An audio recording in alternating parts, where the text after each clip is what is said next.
அந்த விக்ரம் அப்படின்ற படம் வந்த பிறகுதான் என்னோட லைஃப்ல வந்து பிஃபோர் விக்ரம் ஆஃப்டர் விக்ரம் சொல்ற அளவுக்கு அதுல வந்து எனக்கு பெரிய கேரக்டர்லாம் கிடையாது.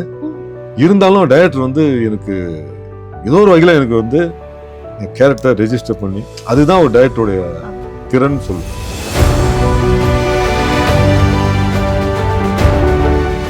இது ஒவ்வொரு முறை யாராவது என்ன கேட்கும் போதெல்லாம் எனக்கு விஜய் சார் ஞாபகம் தான் வரும். அன்னைக்கு நம்ம தப்பா நினைச்சிட்டு இப்படிதானே இருக்கும்.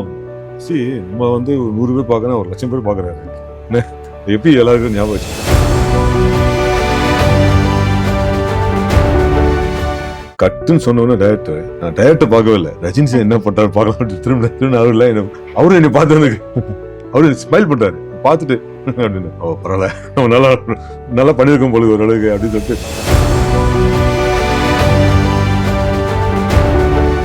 பேய் வந்து பயமுறுத்தோம். காஞ்சன பேய் அப்படி பார்ப்போம் அப்புறம் பார்ப்போம் ஒன்னில்லை திடீர்னு வந்து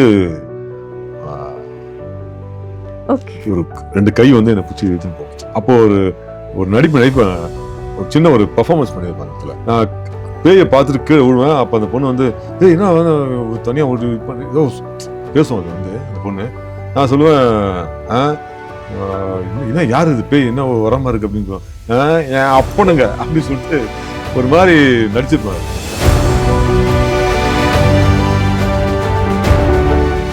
அந்த 6 மாசம் வந்து எப்பப்பெல்லாம் அந்த கேஸை பத்தின நியூஸ் வந்து பேப்பர்ல வருதோ கமல் சாரும் நெப்போலியன் சார் மட்டும் இருக்க மாதிரி ஸ்டில் போடுவாங்க. அது பின்னாடி நான் அந்த நேரத்துல எனக்கு அவ்வளவு பப்ளிசிட்டி ஆச்சு, ஃப்ரீ பப்ளிசிட்டி.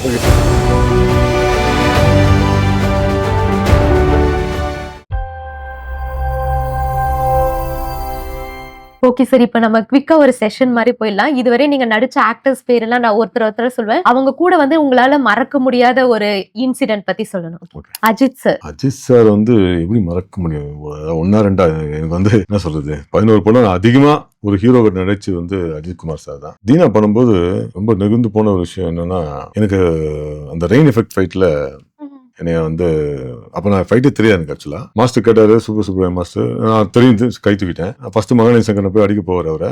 அதுக்கப்புறம் நான் அடிக்க போவேன். அவர் என்னை நெஞ்சில் அடிச்சு கீழே விழுவேன். இதான் ஷார்ட்டு. நெஞ்சில் அடிச்சு கீழே வந்தோடனே டங்குன்னு மண்டையில அடிபட்டு தரையில. இந்த ஃபைட் தெரியாது இல்லை, அதனால கீழே விழும்போது மண்டை அடிபட்டுச்சு. அப்பெல்லாம் ஃபிலிம் ஓடிட்டு இருக்குது, ரெயின் எஃபெக்ட் வர உடனே வந்து என்னாச்சுன்னு சொல்லிட்டு என்னை தூக்கி தலையில வச்சு பார்த்தாரு. இல்ல ஒன்னும் இல்லை சார், இல்ல நல்லா பாருங்க. இல்ல சார் பாஸ் ஃபைட் தெரியுமா? இல்ல தெரியாது சார். மாஸ்டர் தெரியும், இவர்கிட்ட தெரியாதுண்ணே. ஃபைட் கத்துக்குங்க பாஸ், அப்பதான் உங்களுக்கும் சேஃப்டி, எதுக்கு நடிக்கிற ஆர்டிஸ்டுக்கும் சேஃப்டி. ஏதாவது ஆச்சுன்னா என்ன பண்றது? அவர் அப்படியே நம்மளால அப்படி இதாயிட்டாரு. அப்படியே எனக்கு அதெல்லாம் வந்து ஒரு பொதுவாக ஒரு ஹீரோ அவ்வளவு தூரம் வந்து இறங்கி வந்து பண்ணுவாங்களான்னு எனக்கு தெரியல. அது எனக்கு வந்து ரொம்ப நெகிழ்ச்சியான, எப்பவுமே அது எனக்கு பசுமையா உள்ளுக்குள்ள. அதுக்கப்புறம் தான் நான் ஃபைட் கத்துக்கிட்டு இப்போ இருக்கும் நிறைய படங்கள்ல ஃபைட் பண்றேன் அப்படின்னா அவர் சொன்னதுக்கு அப்புறம் நான் போய் YMCல பாண்டி மாஸ்டர்கிட்ட போய் ஒரு 3 மாசம் ட்ரைனிங் எடுத்து அந்த 3 மாசம் ட்ரைனிங் வச்சு தான் இந்த 22 வருஷமா ஓடிட்டு இருக்கேன் லைஃப். நெக்ஸ்ட் விஜய் சார் வந்து நான் 7 படம் பண்ணியிருக்கேன் அவரோட. தமிழ்ன்ற படம் தான் முதல் படம் நினைக்கிறேன். அப்புறம் ஷாஜகான், போக்கிரி, வில்லு, இப்படி வந்து ஆதின்ற படத்துல தான் அது வரைக்கும் எனக்கு பேச வாய்ப்பு கிடைக்கல. ஏன்னா அவர் எப்பவுமே சைலண்டா இருப்பாரு, அப்படியே போவாரு. தமிழன் ஏதோ படம், ஆமா தமிழன் தான் நினைக்கிறேன். அதான் ஃபர்ஸ்ட் படம் அவரோட. என் போர்ஷன் எல்லாம் முடிச்சுட்டு அவர் போர்ஷன் வேற இடத்துல ஷூட்டிங் எடுத்துட்டு இருக்காங்க. அப்பதான் எனக்கு மேரேஜ் ஃபிக்ஸ் ஆகி பத்திரிகை கொடுத்ததுக்காக போறேன். சரி அவர் நான் நினைச்சேன் அவர் ஞாபகம் இருக்கும் போல நினைச்சேன். போய் பத்திரிகை கொடுக்கலான்னு ஷூட்டிங் முடிச்சுட்டு வெளியே வர்றாரு. நான் போயிட்டு பத்திரிகை நிட்டேன். சார் எனக்கு மேரேஜ் சார், இன்விடேஷன்.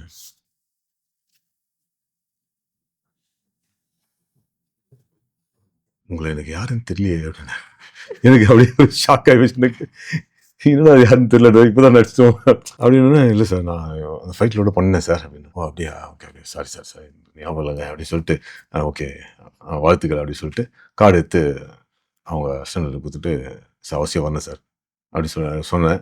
அவர் தலையை அப்படி ஆட்டிட்டு அவ்வளோதான். அதுக்கப்புறம் வரலாம் வச்சுங்க, அது ஒரு விஷயம். அப்புறம் பிற்காலத்தில் நான் இப்போ சொல்கிறேன், இப்போ நான் ஃபீல் பண்ணுறேன். அப்போ நான் கொஞ்சம் ஷாக் ஆகிட்டேன். ஆக்சுவலாக என்னடா இப்போதான் பார்த்தோம் அவரும் நடித்தோம் தெரிலங்கிறாரு அப்படின்னு. இப்போ எனக்கு வந்து ஏகப்பட்ட பேர் சொல்லும்போது அண்ணே வணக்கண்ணே, வணக்கம், நானும் வணக்கம்ப்பா எப்படின்னா போச்சு அந்த படம் முடிஞ்சு ரிலீஸ் ஆயிடுச்சு, எந்த படம் அப்படின்னு. அதான் நம்ம பண்ண மாட்டேன் ஒரு படம், நான் கூட உங்க கூட பண்ணேன். இது ஒவ்வொரு முறை யாராவது என்ன கேட்கும் போதெல்லாம் எனக்கு விஜய் சார் ஞாபகம் தான் வரும். அன்னைக்கு நம்ம தப்பா நினைச்சிட்டு இப்படிதானே இருக்கும். நம்ம வந்து 100 பேர் பார்க்கறோம், 1,00,000 பேர் பார்க்கறாரு. எப்படி எல்லாருக்கும் ஞாபகம் வச்சு. ஸோ அது என்னால எப்பவுமே அது யாரு என்னை வந்து பார்த்தாலும் நான் இது பண்ணவே மாட்டேன். எல்லாம் தெரிஞ்ச மாதிரி நானும் பேசிட்டு வழியே இல்லைன்னா தம்பி எப்போ பார்த்து தெரியல தப்பா நினைக்காத அப்படின்னு சொல்லி ரிக்வஸ்டா சொல்லி இது பண்ணுவேன். ஸோ அது வந்து எனக்கு இது மாதிரி யாராவது என்னை பார்த்து கேட்கும் போதெல்லாம் எனக்கு விஜய் சார் ஞாபகம் தான் வரும் எனக்கு. Okay sir. Next Rajini sir. அவரும் நம்ம பசுபதி சாரும் படம் பண்ணாங்கல்ல குசேலன்.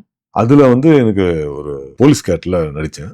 பட் அவர் காம்பினேஷன் பண்ணவே இல்லை. ஓகே. அப்போ சூப்பர் ஸ்டாரை பார்க்கறதுக்காக நம்ம பசுபதி சார், இந்த டீம் வந்து ஓகே சுந்தர் சார், இவங்கெல்லாம் டீமா வந்து வருவாங்க. நான் அப்போ போலீஸ் ஷூட்டிங் யாரும் வர பப்ளிக்கை கண்ட்ரோல் பண்ற போலீஸ் நின்றுருப்பேன். தள்ளு தள்ளு தள்ளு அப்படின்னு சந்தானம் பாரி சார்லாம் சொல்லிட்டு வருவாரு. நான் வந்து லட்டியா நில்லுங்கடா அப்படின்னு. இந்த ஷாட்டு அந்த ஷாட்ல இல்ல, ரஜினி சார் அங்க நின்று பார்த்துருக்காரு. அப்படி நின்றுட்டு அப்படி பார்த்துருக்காரு. பிஆர் சார் வந்து டைலாக்லாம் சொல்லி கரெக்டாக பண்ணுறியா பார்த்துட்டு டைரக்ட் பண்ணிட்டு இருக்காரு. ஆக்ஷன் சொன்ன உடனே நான் ஒரே டக்கில் முடிக்கண்டா அப்படின்னு சொல்லிட்டு எப்படியோ பண்ணணும்னு சொல்லிட்டு வந்து நல்லா ஷார்ட் சூப்பராக வந்தது. நடிச்ச உடனே கட்டுன்னு சொன்ன உடனே நான் டைரக்டர் பார்க்கவே இல்லை. ரஜினி சார் என்ன பண்றாரு பார்க்கலாம் திரும்ப அவரு இல்லை அவரு என்னை பார்த்து வந்து அவரு ஸ்மைல் பண்றாரு பார்த்துட்டு அப்படின்னு பரவாயில்ல நம்ம நல்லா பண்ணியிருக்கோம் பொழுது ஓரளவுக்கு அப்படின்னு சொல்லிட்டு அந்த ஸ்மைல் வந்து எனக்கு ஏதோ ஆஸ்கார் அவார்டு கொடுத்த மாதிரி ஒரு ஸ்மைல் இருந்தேன். ஸோ அதுதான் எனக்கு ஃபர்ஸ்ட் பெரிய அவார்டு. அதுக்கப்புறம் கபாலியில் அவர் கிட்டத்தட்ட 60 நாள் அவரோட ஃபுல்லாகவே ட்ராவல் பண்ணுற ஒரு பிராப்தம் கிடைச்சது. ஏன்னா கபாலியில் அவர் மறக்க முடியாத விஷயம்னா எல்லா ஷூட்டிங்லாம் முடிஞ்சு மலேசியாவில் அன்னைக்கு ரஜினி சாருக்கு லாஸ்ட் டே ஷூட்டிங்கு. காலையில் ஒரு 11 o'clockலாம் அவருக்கு ஷார்ட் முடிஞ்ச உடனே டைரக்டர் வந்து சொல்லிட்டாரு முடிஞ்சு சார். அதான் அந்த படத்துல அவரு லாஸ்ட் டே ஷூட்டிங், அந்த படத்துலேயே லாஸ்ட் டே ஷூட்டிங் வந்தாரு. கிளம்புறதுக்கு முன்னாடி நான் ஹீரோ ஃப்ரெண்ட்ஸ் ஒரு 7-8 பேர் இருந்தோம். அப்பா ஷூட்டிங் முடிஞ்சிச்சுன்னு மறந்துட போறீங்க, சென்னை வந்தீங்கன்னா வாங்க வீட்டுக்கு அப்படின்னு நீங்க கூட நடிச்ச எல்லாருக்கிட்டையும் வந்து சொல்லிட்டு போனாரு. அதுக்கு முன்னாடியும் சரி அதுக்கப்புறமும் சரி எந்த ஹீரோவும் அது மாதிரி எங்ககிட்டலாம் சொல்லி நான் கேள்விப்பட்டதெல்லாம் பார்த்தது இல்லை. ஸோ அதுதான் அவருடைய character. Stars only by acting அவங்களும் ஸ்டார்ஸ் ஆகுதில்லை. Character they are becoming stars. Okay sir. அடுத்ததா ராகவா லாரன்ஸ் கூட நடிச்ச எக்ஸ்பீரியன்ஸ் எப்படி இருந்துச்சு? எனக்கு ரொம்ப நாள் வந்து ஒரு படத்துக்காக ஒரு 2 வருஷம் வருஷ நாடுன்ற படம். அந்த படத்துல மெயின் மில்னா முறையா தமிழ்ல பண்ணியிருக்கேன். நம்மளும் மலையாளத்துல போய் பண்ணிட்டு வந்துட்டோம், கன்னடத்துல பெரிய கேரக்டர் பண்ணிட்டு வந்துட்டோம். என்னடா அது நான் சொல்றது ஒரு 15 வருஷம் நடிச்சேன். அந்த படத்துல நடிச்சுட்டு இந்த படம் மாயின்னு ஒரு படம் இருந்தது இல்லையா, அந்த படத்தோட டைரக்டரோட படம் அது. ஹீரோ ஹீரோயின் புதுசு, மற்றபடி டாப் மோஸ்ட் கேரக்டர் ஆர்டிஸ்ட்லாம் இருக்காங்க. நான் தான் மெயின் வில்லன். கணக்கான மாஸ்டர் தான் ஃபைட் மாஸ்டர். இப்படி ஒரு பெரிய படம் அது. அந்த படத்தோட ஆடியோ லான்ச் வந்து சரக்கு மாஸ்டர் தலைமையில பிரம்மாண்டமா நடைபெற்றது. ரிலீஸ் ஆகும் கிட்டத்தட்ட 2 வருஷம் வெயிட் பண்ணேன் வேற எந்த படத்துக்கும் போகாம. ஏன்னா அந்த படம் ரிலீஸ் ஆச்சுன்னா நமக்கு வந்து பெரிய பிரேக்கா இருக்கும். நம்ம வந்து தமிழ் சினிமால மெயின் வில்லன்லாம் பெரிய பெரிய ஹீரோக்கள் படங்களை கூப்பிடுவாங்கன்றதுக்காக வெயிட் பண்ணிட்டு இருந்தேன். அன்பார்ச்சுனேட்லி இப்போ இருக்க ரிலீஸ் ஆகல. ஒரு கடத்துக்கு அப்புறம் நம்ம சர்வைவல் ப்ராப்ளம் எல்லாமே வருது இல்லையா. சரி ஒரு கடத்துக்கு அப்புறம் சரி ஓகே மறுபடியும் தேடுவோம் அப்படின்னு சொல்லிட்டு தேடும்போது தான் துவாரகேஷ் அப்படின்னு ஒரு அசோசியேட் டைரக்டர் பழக்கம் எனக்கு. அவரை போய் பார்த்தேன். அது அப்போ காஞ்சனா கம்பெனி ஆபீஸ் போட்டிருந்தாங்க. அப்போ அவரை தான் போய் பார்க்குறேன், துவாரகேஷ் சார். அவர் இல்லை நான் டைரக்டர் இன்ட்ரடியூஸ் பண்ணுறேன்னு சொல்லிட்டு ஒரு நாள் என்னை கூப்பிட்டு, டைரக்டர் இருக்கும்போது என்னை கூப்பிட்டு இன்ட்ரடியூஸ் பண்ணாரு. ஆனவொடனே ஓகே இவர் அவரும் நிறைய படங்களை பார்த்துருப்பார் இல்லையா, சரி இவர் வந்து வில்லனுக்கு ரைட் ஹேண்டா போட்டுருங்க அப்படின்னு சொல்றாரு. அந்த காஞ்சனா படத்துல குழந்தைங்க பெரியவங்களுக்கும் ரீச் ஆன ஒரு கேரக்டர், ஒரு சீன் நீங்க படம் பார்த்துருப்பீங்கன்னு நினைக்கிறேன். ஹோட்டல்ல வந்து நானும் ஒரு பொண்ணும் வருவோம். பேய் வந்து பயமுறுத்தோம், காஞ்சனா பேய். அப்படி பார்ப்போம், அப்புறம் பார்ப்போம், அப்படி ஒன்றும் இல்லை அப்படி சொல்லி திடீர்னு வந்து ஒரு 2 கை வந்து என்னை பிடிச்சி இழுத்துன்னு போகும். அப்போ ஒரு நடிப்பேன், ஒரு சின்ன ஒரு பெர்ஃபார்மன்ஸ் பண்ணியிருப்பேன். அந்த இடத்துல நான் பேயை பார்த்துட்டு கீழே விழுவேன். அப்போ அந்த பொண்ணு வந்து என்ன தனியாக ஒரு பண்ணி ஏதோ பேசும். அது வந்து அந்த பொண்ணு நான் சொல்லுவேன், என்ன யார் இது பேய் என்ன வர மாதிரி இருக்கு அப்படின்னு, என் அப்பனுங்க அப்படின்னு சொல்லிட்டு ஒரு மாதிரி நடிச்சிருப்பேன். அதில் அந்த நடிப்பை வந்து அழகா சொல்லி நடிச்சு காமிச்சு வேலை வாங்க டைரக்டர் ராகவா லாரன்ஸ் மாஸ்டர். அந்த ஒரு சீன் தான் குழந்தைங்கள இருந்து பெரியவங்களுக்கும் போய் டக்குன்னு பிரிச்சாச்சு. ஏன்னா அந்த டைம்ல என் பாப்பா வந்து 3rd or 4th படிக்கிறான்னு நினைக்கிறேன். அந்த ஸ்கூலுக்கு போனோம்னா விடுறதுக்கு பாப்பா வர்றது போனோம்னா எல்லா குழந்தைங்களும் சுத்திக்கும், அங்கிள் அங்கிள் எப்படி அங்கிள் அந்த காஞ்சனா பேய் வந்து உங்களை உள்ள எடுத்துட்டு போச்சு, பேய் படம் சின்ன பசங்களுக்கு ரொம்ப எப்படி அங்கிள் உள்ள எடுத்துட்டு போச்சு, இப்ப எப்படி நீங்க வந்தீங்க அப்படின்னு ரொம்ப குழந்தரமா அந்த அளவுக்கு அது ரீச் ஆச்சு. அது ஆமா. தியேட்டர்ல வந்து ஒரு ஃபேமிலியா வந்து பார்த்த படம் வந்து காஞ்சனா. அவ்வளோ பிளாக் பஸ்டர் ஹிட். அதுக்கப்புறம் பார்த்தீங்கன்னா, காஞ்சனா 3 வந்து அதில செத்துருவோம்ல. ஸோ அதனால இதில வந்து இவ இவ யாருன்னே தெரியவிடாது சம்பத். எனக்கு வாய்ப்பு குடுங்கன்ற ஒரே எண்ணம் தான் டைரக்டருக்கு. ம். ஆனா கேரக்டர் குடுக்கணும். பட் அதில காஞ்சனா 3 வந்து 1ஓட கன்டினியூஷன் இருக்கும் இல்லையா? ம். ஸோ அதனால அதில இறந்துட்டதுனால, இதில வந்து முகம் இவ யாருன்னே தெரியவிடாது. ஒரு கெட்டப் அப்படின்னு சொல்லிட்டு, ஒரு கூன் விழுந்த ஒரு ஒரு அகோரி கேரக்டர் குடுத்திருந்தாரு. ஓகே. மேக்கப் அதுலயும் வந்து ஒரு 1 1/2 மணி நேரம் போட்டாங்க அன்னைக்கு. எப்பவுமே கூன் வந்துட்டு இப்படியே பயங்கரமா இருக்கும் அந்த கேரக்டர். அந்த கேரக்டர் வந்து நல்லா ரீச் ஆச்சு. அது நான் தான் தெரியல நிறைய பேருக்கு. ஆனா கேரக்டர் பத்தி இப்ப என்ன கெட்டப் அப்படின்னு பயங்கரமா பாராட்டினாங்க அந்த கெட்டப். ஸோ அந்த மாதிரி அந்த படத்தோட ஷூட்டிங் அப்ப லாஸ்ட் டே ஷூட்டிங். அது முந்தின நாள் வந்து நான் பாம்பேல கார்டன் அப்படிங்கிற படம் பிரபு சாலமத்தோட படம். அந்த படத்தோட ஷூட்டிங் வந்து முடிச்சு அங்க ஒரு ஃபைட்ல எனக்கு ஒரு ஆக்சிடென்ட் ஆச்சு. நெஞ்சில் அடிபட்டு எனக்கு மூச்சு திணறல் ஏற்பட்டு ஒரு 11 டேஸ் அந்த மூச்சு திணறலோடவே ஷூட்டிங் முடிச்சு மூச்சு திணறலோடவே அத்தனை டே ஷூட்டிங். ஓகே. முடிச்சுட்டு மறுநாள் இங்க சென்னை வந்து மறுநாள் வந்து காஞ்சனா 3 ஓட லாஸ்ட் டே ஷூட்டிங் அன்னைக்கு. எனக்கு காலைல தண்ணி ஊத்துற மறுபடியும் மூச்சு திணறல் ஏற்படுது. அப்படி போது ஒய்ஃப் கிட்ட இல்லைம்மா ஏதோ பண்ணுது எனக்கு இது சாதாரணமா தெரியல அப்படின்னு சொன்னோன்னே வாங்க ஹாஸ்பிட்டல் போன சொல்லிட்டு விஜய் ஹாஸ்பிட்டல் நான் சளி சம்மந்தப்பட்ட ஏதோ விஷயம் போல நினைச்சிட்டு அது சம்மந்தமா ஒரு டாக்டர் பார்க்கறதுக்காக வெயிட் பண்றேன். அப்புறம் டாக்டர் வந்தாரு பார்த்துட்டு சேர்ல இந்த இந்த மூவிங் சேர்ல உட்கார வச்சு போய் எக்ஸ்ரே எடுத்துட்டு வாங்க அப்படின்னு எக்ஸ்ரே எடுத்துருந்தாங்க. பார்த்துட்டு இல்லை இது சளி சம்மந்தப்பட்டது இல்லை, இது ஹார்ட் சம்மந்தப்பட்டது, நீங்கள் உடனே ஐசியூவில் போய் அட்மிட் ஆகுங்க அப்படின்னு. நான் அப்பவும் சார் ஷூட்டிங் போகணும் சார், ராகவலாஸ் மாஸ்டர், கோவை செல்லா மேடம், ஸ்ரீமன் சார் எல்லாம் வெயிட் பண்ணுறாங்க சார், சாயந்தரம் வரைக்கும் தாங்குற மாதிரி ஏதாவது ஒரு டேப்லெட் குத்திங்கன்னா போட்டுட்டு போய் நடிச்சுட்டு வந்து ஐசியூவில் சேர்ந்துருச்சு. என் ஒய்ஃபை பார்த்து ஒரு மூச்சே ஒரு முடியல, பேசவே முடியல, இம்மீடியட்டாக போய் அட்மிட் பண்ணுங்க, ரொம்ப சீரியஸாக இருக்காரு. சரி சொல்லி மண்டி அடிச்சுட்டு வெளியே வந்துட்டு அதுக்குள்ளேயும் காஞ்சனா 3 மேனேஜர் வந்து எனக்கு ஏதோ ஆயிருக்கு, என் ஃபோன் வந்து என் சகல வச்சிருந்தாரு, அவர் ஃபோன் பண்ணிருக்காரு என்ன ஒன்றும் வரலையே அப்படின்னு. அவர் சொன்ன உடனே அவர் இங்கே வந்துட்டார். வந்து சம்பத் சார் என்னாச்சு? இல்லை சார் ஷூட்டிங் வச்சுக்கலாமா இல்லை 3 நாள் வச்சுக்கலாமா அப்படின்னு. இல்லை சார் 11 டேஸ் இதோடவே நான் ஃபைட்டே பண்ணிட்டு வந்துட்டேன், போயிடலாம் சார். அப்படியே வீல் சேர்லேயே கார்கிட்ட போகிறேன், சோஃபாவில் இது இனோவா காரில் ஏறி உட்காரணும். இங்கேருந்து நேராக ஷூட்டிங் பண்ணி இதுக்குள்ளேயும் அவர் அங்கே ஃபோன் பண்ணி சொல்லிட்டார் போலுக்கு மாஸ்டருக்கு. அப்படியே என்ன நடக்குதுன்னு தெரியல, அப்படியே போகிறேன். போய் இறங்கினா இல்லை 1 o'clock எதாவது நினைக்கிறேன். இறங்கினோடனே என்ன சம்பத் என்ன ஆச்சு? இல்லை சார்.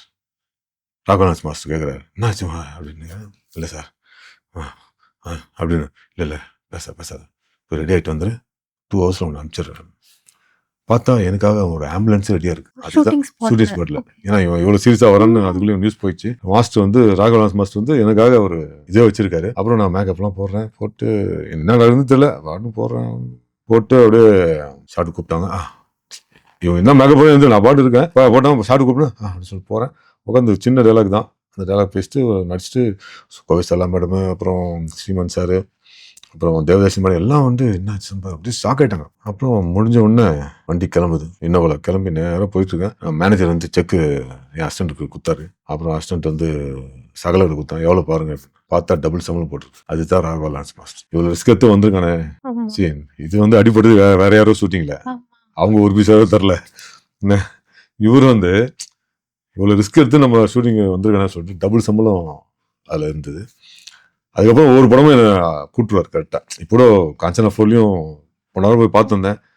ஷூட்டிங் ஸ்பாட்டில் போய் பார்த்த உடனே மாஸ்டர், அப்புறம் கோவை செல்லா மேடம், அப்புறம் தேவதாசி மேடம் எல்லாருமே வந்து எப்படி இருக்கீங்க, நல்லா இருக்கீங்களா, உடம்புலாம் இப்போ பரவாயில்ல, அவ்வளோ ஒரு ஃபேமிலி மாதிரி ஒரு. இப்போ நான் மாஸ்டரும் சரி, உடனே நான் போன உடனே ஆசிரியரை கூப்பிட்டாரு, மறந்துடாதீங்க அந்த கேரக்டர் அப்படின்னு சொல்லிட்டு. அவர் என்ன கேரக்டர் சொன்னான்னு தெரியல, அது ஆல்ரெடி அங்கே சொல்லி வச்சிருப்பாருன்னு நினைக்கிறேன். என்னை பார்த்தோன்னே ஒரு வாட்டி அவர் கூப்பிட்டு ரிமூவ் பண்ணார், அது வரும்போது சொல்லுங்க அது சம்பத் தான் பண்ணணும். ஸோ அது மாதிரி அவரோட டீம்ல ஒரு ஆளாக என்ன வந்து அதுக்கப்புறம் அது முதல்லேருந்து ஃபர்ஸ்ட் படத்துலேருந்து அப்படி தான் என்ன பார்க்குறாரு. இப்போ இன்னும் என்னை வந்து எனக்கு ஏதாவது கொடுக்கணும், அவர் படம் நடிக்கிறாருன்னா அவர் டைரக்ஷன் பண்ணாத படம் 2 படம் வந்து அவரால் எனக்கு கொடுத்தாங்க. அவர் கம் பண்ணி 2 படம் பண்ணேன். ஸோ அந்த மாதிரி அவர் கேரக்டர் வந்து ரொம்ப இலக்கிய ஒரு கேரக்டர். திறமை இருக்குன்னா எப்படியும் யூஸ் பண்றாரு, அழகா சொல்லி கொடுத்து வேலை வாங்க, அப்படி ஒரு அற்புதமான ஒரு மனிதர். Okay sir. இப்போ வந்து நம்ம ஸ்க்ரீன்ல வந்து ஒரு கேரக்டரை பார்த்துட்டு ஈஸியா கடந்து போயிடும். ஆனா அந்த கேரக்டர் பின்னாடி இவ்ளோ டெடிகேஷன், இவ்ளோ சாக்ரிஃபைஸ் பண்றவர் தான் இருக்குன்னு இப்போ நீங்க சொல்லும் போது தான் வந்து தெரியுது. இது மாதிரி நிறைய பேரோட இதுல நடந்திருக்கும். எனக்கு நடந்தது நான் okay sir. Next Vikram sir பத்தி அவர் கூட நடிச்ச எக்ஸ்பீரியன்ஸ் எப்படி இருந்துச்சு? நான் தங்கால் வந்து 3வது படம் எனக்கு. ம். அருள் பண்ணேன் ஃபர்ஸ்ட் அருள் தான் பண்ணேன். படத்தோட ஓப்பனிங் சீனே ஒரு சின்ன ஒரு ஃபைட் சீக்வன்ஸ் பண்ணியிருப்பேன். அதுக்கப்புறம் நம்ம தர்னிசரோட படம் தூள், ரொம்ப லாங் கேப்புக்கு அப்புறம் தங்கலான். ஓகே. தங்கலான் ஷூட்டிங் ஸ்பாட்ல பார்த்துட்டு, சார் அருள் இதெல்லாம் ஞாபகம் இருக்கு. என்ன சம்பாத் நடுவில் தூள் விட்டீங்க, தூள் பண்ணுவேன் ஞாபகம் இல்லை. அந்த அளவுக்கு பயங்கர ஒரு ஞாபக சக்தி. 2வது ஜூனியர் ஆர்டிஸ்ட், கம்பெனி ஆர்டிஸ்ட், சின்ன ஆர்டிஸ்ட், பெரிய ஆர்டிஸ்ட், இப்படிலாம் ஒரு எப்பவுமே பேரம் பார்த்தது கிடையாது. அப்போ 25 வருஷம் முன்னாடி நான் தூள் பண்ணும்போது எப்படி பேசினாரோ அதை விட இன்னும் க்ளோஸா பேசினாரு. இப்போ தங்கலான் படம் ஷூட்டிங் இப்ப உண்மையிலே அவ்வளோ ஒரு ஹார்ட் ஒர்க். அந்த படத்துல வந்து நாங்க சின்ன ஆர்டிஸ்ட், நாங்க செருப்பு போடாம தான் அதில் நடிச்சோம். ஆஸ் எ ஹீரோ, அதுவும் இத்தனை வயசுக்கு அப்புறம் எங்களை விட ஹார்ட் ஒர்க் பண்ணது அவங்க. இப்படி ஒரு, ஏன்னா எங்களுக்கு பார்க்கும்போது அவ்வளோ கஷ்டமா இருந்தது. எதுக்கு இவ்வளோ கஷ்டப்படணும்? ஒரு டூப் போடலாம் என்ன, இல்லை அதுக்கேற்ற மாதிரி ஏதாவது ஒரு காலில் செப்பலோ ஏதோ ஒன்று. சினிமா தானே, உயிரோட உயிரை விட்டுருவாங்க. சினிமா தானே அது, அதுக்கேற்ற மாதிரி ஏதாவது பண்ணலாமே, ஏன் அப்படியே நடிக்கணும் அப்படின்னு நாங்களாம் பேசிட்டோம், நாங்கள் ஃப்ரெண்ட்ஸ்லாம். ஸோ அந்த அளவுக்கு வந்து இந்த நடிப்பு மேலே ஒரு ஒரு டெடிகேஷன். நீங்கள் முன்னாடி என்ன சொன்னீங்களே, நான்லாம் ஒரு 1% இல்லை அவரை கம்பேர் பண்ணுவேன். அந்த அளவுக்கு டெடிகேஷனு. ஸோ அதுதான் அவரை வந்து இவ்வளோ தூரம் வந்து கொண்டு வந்து நிப்பாட்டியிருக்காரு. Okay sir. Next Prabhas Salaar படத்துல அவர் கூட சேர்ந்து நடிச்சிருக்கீங்க. ஸோ அது அங்க நடந்த ஏதாச்சும் உங்களுக்கு மறக்க முடியாத எக்ஸ்பீரியன்ஸ்? ஆக்சுவலாக சலாரில் வந்து எனக்கு அவரோட காம்பினேஷன் இல்லை. ஓகே. நீ படம் பார்த்தீங்கன்னா தெரியும், ம். ஒரே ஒரு சீன்ல வந்து அவர் கீழே வந்து ஒரு ஒரு ஒரு கேரக்டரை வெட்டி சாய்ப்பாரு. ஓகே. அப்போ நான் வந்து ஸ்ரேயா ரெட்டி மேடம் இருக்காங்களே, அவங்களோட ரைட் ஹேண்ட் நான் அந்த படத்துல. ஓகே. அவங்க மேல உட்காந்து பார்த்துட்டு இருப்பான், அவங்க கூட நிற்பான், அவ்வளவுதான். அந்த டைம்ல ஒரே ஒரு நாள் மட்டும் அந்த அந்த ஷூட்டிங் அப்போ மட்டும் செட்டுக்குள்ள போகும்போது அவ்வளோ சொன்னேன். அவருக்கு என்ன யாருன்னு தெரியல, ஆனால் அவரு ஹலோ சொல்லிட்டு போயிட்டார், அவ்வளவுதான். ஸோ அதுதான் என்னோட முதல் சந்திப்பு, அவ்வளவுதான். மற்றபடி அந்த சக்ஸஸ் மீட்ல தான் அவர் கொஞ்சம் கிட்ட போய் ஃபோட்டோ எடுக்கிற அளவுக்கு ஃபோட்டோ எடுத்தேன். அப்போ தான் ஃபர்ஸ்ட் டைம் சக்ஸஸ் மீட் வந்து பெங்களூர்ல நடந்தது. அப்போ வந்து ஹலோ சார் ஹாய் அப்படின்னு சொல்றாரு. கொஞ்சம் அப்போ தெரிஞ்சிருக்கும்ல, படத்தில் நடிச்சது, படம் பார்க்கும்போது தெரிஞ்சிருக்கும். ஸோ அதனால் அவரும் வந்து ஹாய் அப்படின்னாரு. Sir want to take a step அப்படின்னு சொல்லிட்டு. ஸோ அதுதான் இந்த 2 இன்சிடென்ட் தான் அவரோட இன்ட்ராக்ஷன்லாம் நடந்த விஷயங்கள். ஸோ மற்றபடி பார்ட் 2ல தான் நிறைய இருக்குன்னு சொல்லியிருக்காங்க. ஓகே. மேபி அப்போ நிறைய சந்திக்க பேச வாய்ப்பு கிடைக்கும் நினைக்கிறேன். Okay sir. அடுத்ததா ரிஷப் ஷெட்டி. நீங்க வந்து கன்னட படத்துலயும் நடிச்சிருக்கீங்க. ஃபர்ஸ்ட் 2 பேரோட ஃபர்ஸ்ட் படத்துலயுமே ஒண்ணா தான் நடிச்சிருக்கீங்க. இப்போ ஒரு பெரிய ஹிட்டான காந்தாரா 2லயுமே இது தொடர்ந்து இது உள்ளயும் நிறைய படங்கள் வந்து நடிச்சிருக்கீங்க. சோ அவர் கூட நடிக்கிற எக்ஸ்பீரியன்ஸ் எப்படி இருந்துச்சு? உண்மையில நான் முன்னாடியே சொன்ன மாதிரி இந்த சைனடுங்கிற படத்துல அவர் லாஸ்ட் அசிஸ்டன்ட் டைரக்டர் ரொம்ப மாஸ்டர்னு என்கிட்ட ரொம்ப அன்பா பேசுவாரு. அதே மாதிரி அன்னைக்கு எப்படி பேசுனாரோ அதே மாதிரி தான் இந்த செட்லயும் என்ன வந்து பேசினாரு, பாத்துக்கிட்டாரு. இவர் என்ன மாஸ்டர் கூட போய் அந்த செட்ல எல்லாருமே என்ன மாஸ்டர் கூப்பிடுவாங்க. எல்லாருமே வந்து ஒரு அசிஸ்டன்ட் வந்து கேட்டேன், சார் நீங்க டான்ஸ் மாஸ்டரா ஃபைட் மாஸ்டரா? நான் அதை சொன்னேன், நீ அந்த மாஸ்டர் இல்லப்பா, நான் பரோட்டா மாஸ்டர். காமெடி சொன்னேன், பரோட்டா மாஸ்டர் நினைச்சுக்க போறாங்கன்னு சொல்லிட்டு அப்படி சொன்னேன். பட் அதான் சொன்னேன், அந்த மாஸ்டர் இல்லை. நான் வந்து சைனடு அவரோட ஃபர்ஸ்ட் படத்துல நான் வந்து சுரேஷ் மாஸ்டர்ன்ற கேரக்டர் பண்ணேன். அப்போவே வந்து எல்லாருமே என்ன மாஸ்டர் கூப்பிடுவாங்க. ஸோ அதனால வந்து அன்னிலேருந்து இன்னி வரைக்கும் சார் வந்து என்ன மாஸ்டர் தான் கூப்பிடுவாரு. அதை இங்கேயும் அப்படியே கண்டினியூ பண்ணிட்டாரு அப்படின்னு. ஃபர்ஸ்ட் நாள் செட்டுக்கு போகணுன்னு ஜெயராம் சார் இருந்தார். ஜெயராம் சார்கிட்ட என்ன இன்ட்ரடியூஸ் பண்ணிட்டாரு. சார் சம்பத்ராம் மாஸ்டர் வந்து இந்த படத்தில் இந்த கேரக்டர் பண்ணாரு. சம்பத்ராம் தெரியாதா? இன்னைக்கு கேரளால அவர் தெரியாத ஆளே இருக்காது. மாளிகைபுரம் வந்து அவர் பெரிய வில்லன் இன்னைக்கு அங்க. உடனே நம்ம டைரக்டர் ரிஷப் ஷெட்டி வந்து அவர்கிட்ட சொல்றாரு, சார் வந்து எப்படின்னா, நாங்கள் ஃபர்ஸ்ட் படம் பண்ணும்போது போஸ்ட் ப்ரொடக்ஷன்லாம் சென்னையில் தான் சார் நடந்தது.